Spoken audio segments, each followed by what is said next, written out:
Hello, Spelman. We hope this video/workshop finds you well. The Title IX and Compliance Office, the Violence Prevention and Intervention Program, as well as the Counseling Center are collaborating to bring you all a safety planning workshop. Safety planning is important because we need to be always thinking about safety in terms of interpersonal violence, but also with taking care of ourselves.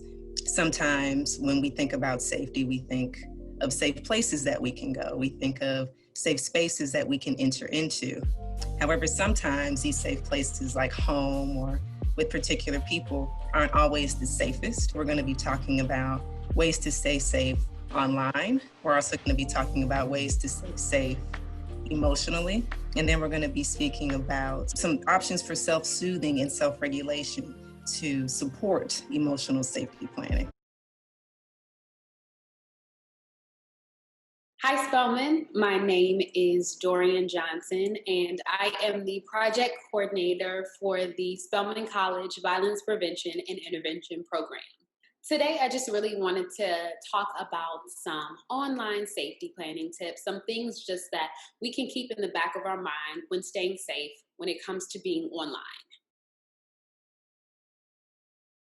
The first thing is that you don't want to do or say anything online that you wouldn't do in person. So when we have certain boundaries, when we're meeting friends and, even strangers or just different things out in the community, we kind of want to have those same standards and same boundaries when it comes to how we conduct ourselves online.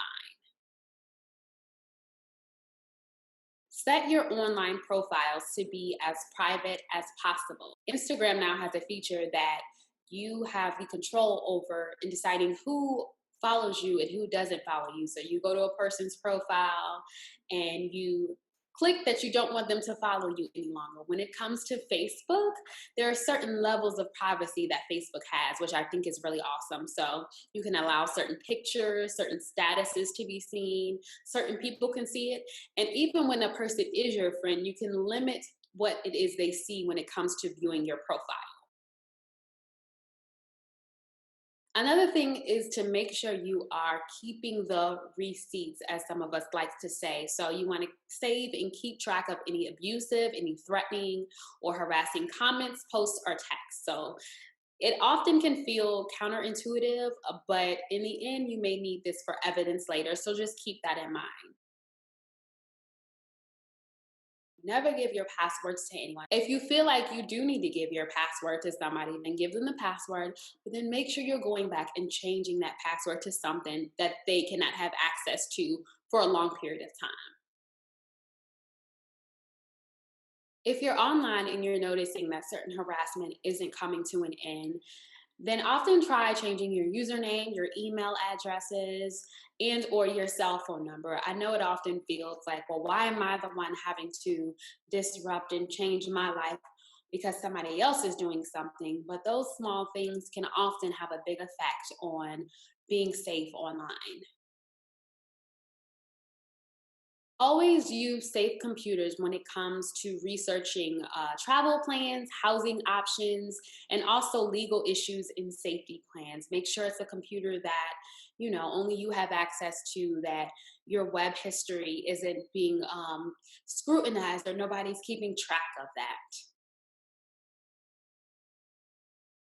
To be safe, open an email account the abusive individual does not know and use that account for safety planning sensitive communications. So, if your email is being monitored, keep it active with non-critical emails to make it look like you're still using it. With that email address, make sure that you are still sending messages, make sure that you're receiving messages, make sure it's anything to look like it's an active email address and that you are actually using it.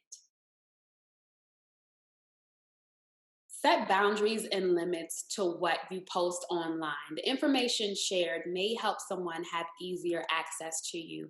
I know that it kind of goes around on Instagram and it's in the story. So it's like the about me or my favorite things kind of tag, and you fill in all your information about, your favorite color, and you fill in your information about your first pet's name or where you were born or different identifying factors about family, friends, and just your environment.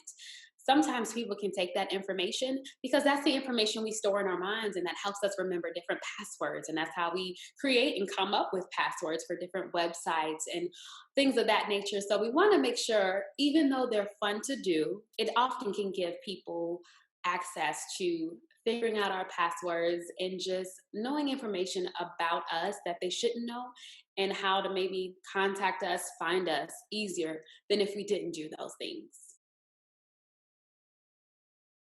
Consider purchasing a pay as you go phone if your cell phone is being monitored. This is one of those cell phones that can be easily discarded after you're done with it.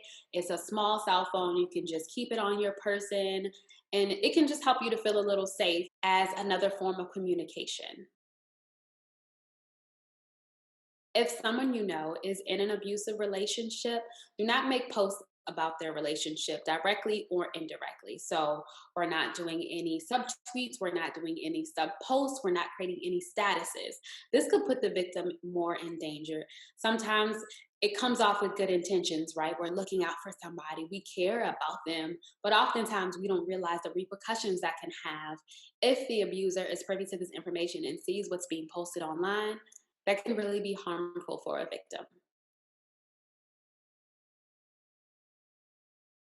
So now let's talk about emotional safety planning. I'll be speaking with you all about what emotional safety planning can look like in the context of interpersonal violence. So, in an instance where if someone is in a situation where they are in an emotionally abusive situation, whether it be with a family member or with a romantic partner, we hope that these tips can be useful to you. But let's talk about what emotional safety planning can be. It can be considered ways that we can take care of ourselves and our emotional needs when we're not in an emotionally safe environment. Okay. So if you are in need or would like assistance with emotional safety planning, or even just safety planning in general, the Title IX and Compliance Office does offer that service to Spelman students and to the Spelman community. So let's get started. So the first tip is going to be to take time for yourself. Take time for yourself to do the things that you enjoy. If you enjoy reading, if you enjoy meditating, playing music, exercising, or even walking in the sunshine, these are just activities or things that you can do that you find pleasure in, things that give you some sort of peace, some sort of respite from the situation, right? The next tip is going to be spend time with people who make you feel good and can provide positive support if possible. While we are in virtual times, we still have access to the people that we love and care for. So things like virtual get-togethers, virtual parties, or virtual meetings via Zoom, Skype, texting, phone calls, things of that nature. These are ways that we can connect with those if we can't be in connection with someone physically. Things like attending virtual counseling sessions and virtual support groups are a thing. And these are resources and tools that help to gain emotional support and also to help strengthen relationships with other people. Taking care of your basic needs. So this can look like your sleep and your nutrition. So emotional abuse is very stressful and very taxing on the mind. And so that can also show up in our body, right? So taking care of things like sleep and our nutritional needs give our body a chance to rejuvenate, a chance for it to recoup and gain some energy for what we're going to need for the day. One could also keep a personal journal to write about our feelings and our experiences, especially if we're feeling low or feeling vulnerable. This is a safe space that we can create for ourselves that allow us to express ourselves freely and without threat of harm or danger. But we want to be mindful here that we want to keep this journal in a safe place, a safe and secure place, a place that not everyone can have access to.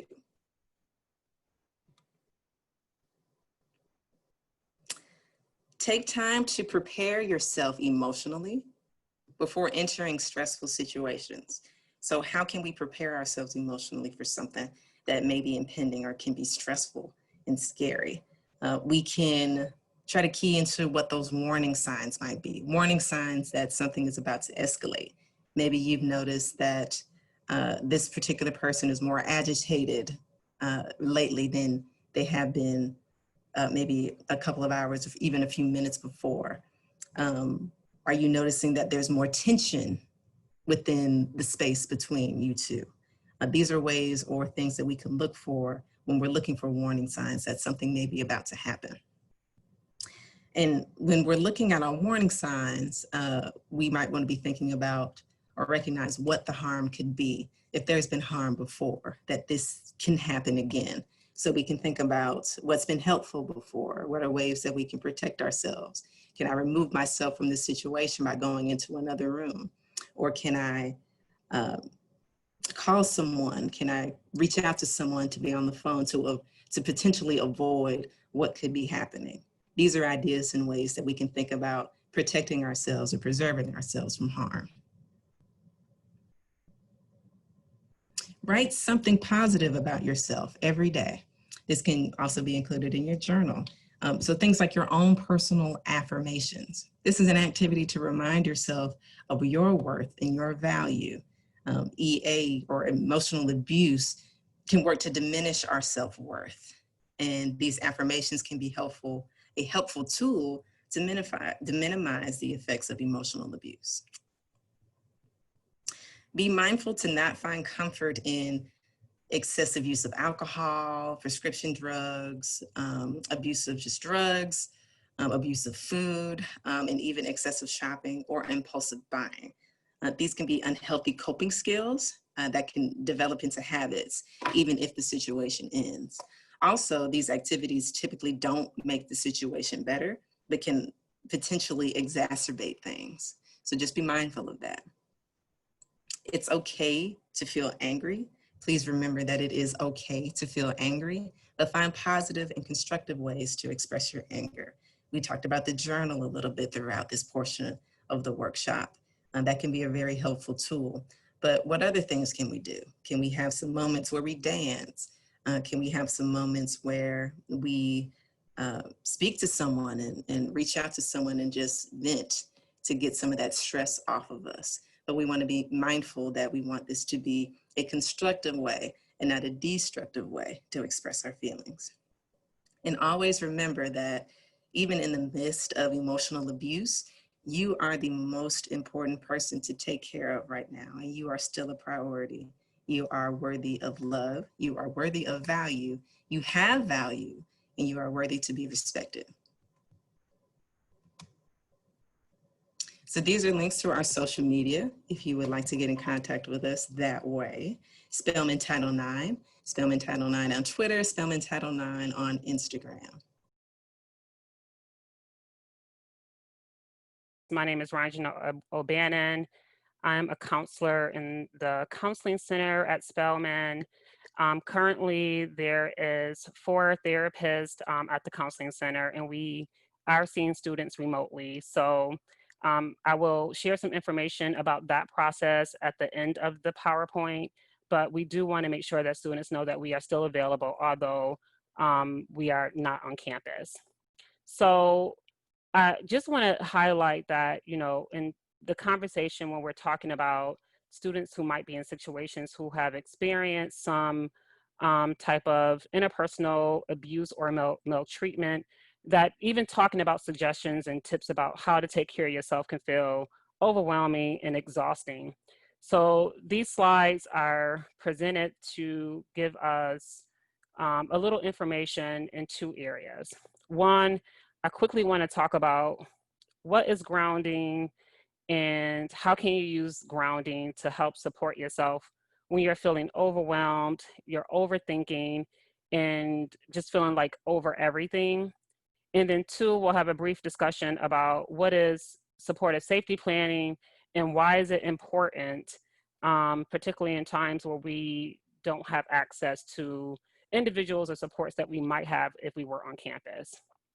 So if you are in a situation and you are in an environment where you feel like your emotional or physical safety feels threatened, um, here are a few things that you can think about.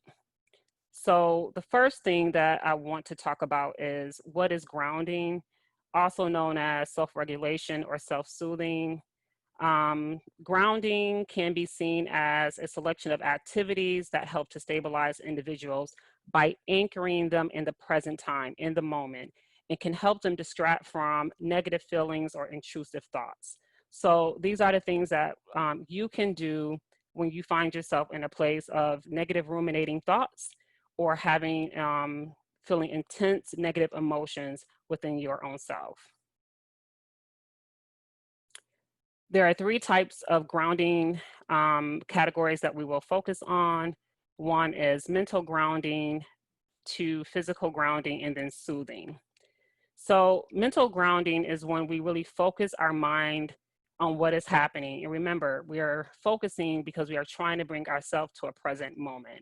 So some of the things that you might think about is looking around your environment, looking around your space, and describing what you see, what you smell. Um, for instance, I am sitting in a room. Currently, there is a cinnamon candle that is burning, and my fan is on. So I'm taking that scent in. It is something that helps to relax me. Other things that you might do is to scan your room and look for things that, like, how many things do I have that's blue? How many things that I have is red? Again, the thinking process is to remove yourself from the negative thinking and to focus on what's around you in that moment. Other things that you can do is counting or saying the alphabet slowly. So when we feel anxious or we feel overwhelmed, we might find ourselves talking quickly or unable to focus on anything. So you want to put yourself in a state of rest, and you might count 1, 2, 3, right? So all of the counting might help to alleviate some of the stress and slow the person's thinking down in that moment. Now, for some of us, being in a state of concentrating and focusing on what's in our environment or counting and taking deep breaths may not work for us, right? So other things that I think students have said they found helpful is to listen to music or watch a movie. I recommend comedy, something that can distract you from your negative thinking in that moment, or something that's going to make you at ease. We don't want to watch a movie that's going to increase our emotional upset. And for physical grounding, we're focusing on our body. How does our body feel? One suggestion is to carry a transitional or grounding object. What is that? A transitional object, when we think of young people, we might think of a blankie or a stuffed animal. So in adulthood, a transitional object could be a note that someone has given us. In the counseling center, we offer affirmation rocks. One side is very smooth. The other side has a word or a saying on the front, and the texture is a little rougher. This can be important because feeling texture for many people, holding the rock in their hand, squeezing it, maybe counting and taking deep breaths are all the things that you might do to help ground yourself. So it could be a picture, it can be a affirmation on a paper, it could be a rock, it can be a stress ball. It's the thing that you might use to touch, squeeze, and be with to help ground yourself in the moment. Again, deep breathing is also another exercise to help focus on the body. And running cool water on your hands and face is also a very useful tool, because when we splash ourselves in the face with water or we let the water run over our hands, cool water or cold water immediately alerts the body, right? So alerting the body and then returning back to a state in the moment can help people ground themselves. And the final section is soothing.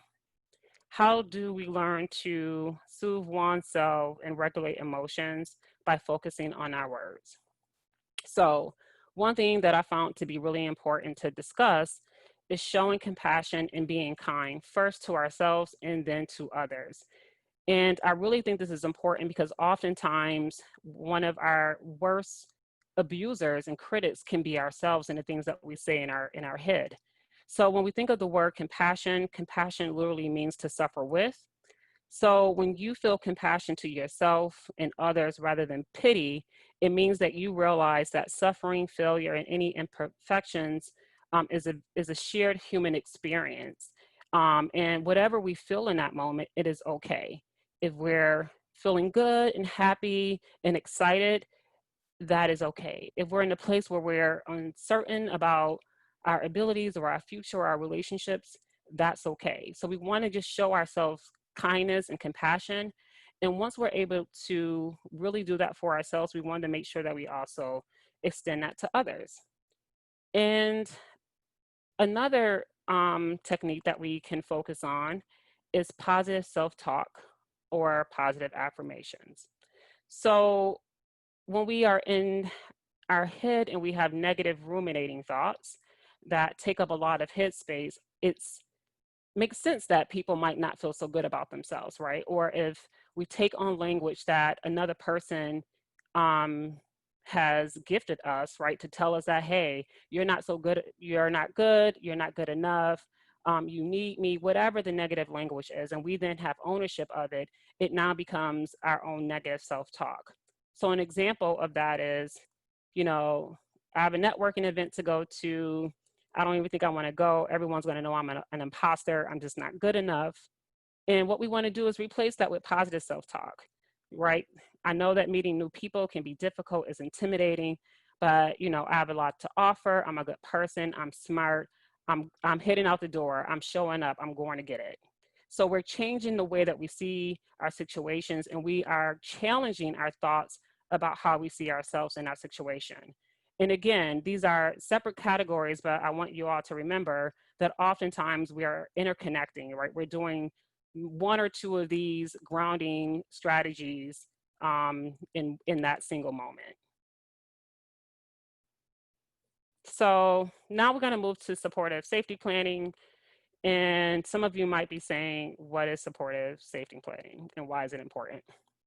So supportive safety planning is something that we put in place. It helps individuals identify what their signs of a crisis looks like. What are their triggers? How do they have internal coping skills and coping mechanisms? What external distractions can they connect with? And then clearly naming a person that they can call when they're in trouble.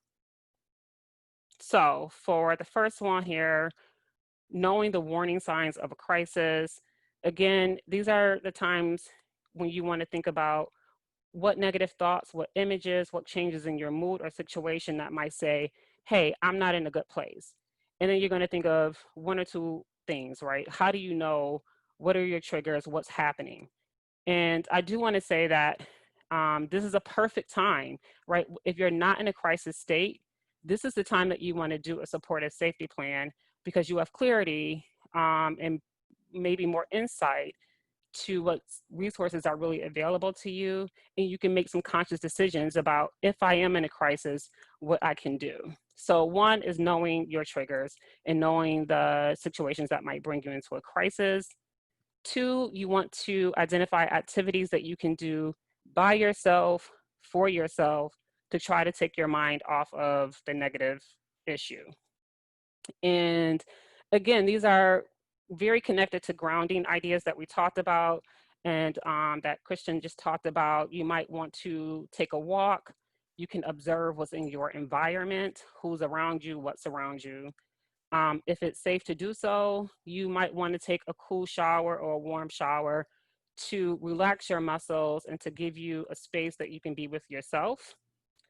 So you want to do those things, listen to music, watch a movie. These are all things that you can do by yourself for yourself. And if we've done those things and we're still not feeling so great, but we're not in a crisis state yet, you might want to reach out to some supportive persons who can help distract, help take your mind off of what might be stressing you. So you might want to identify 2 people who you can reach out to.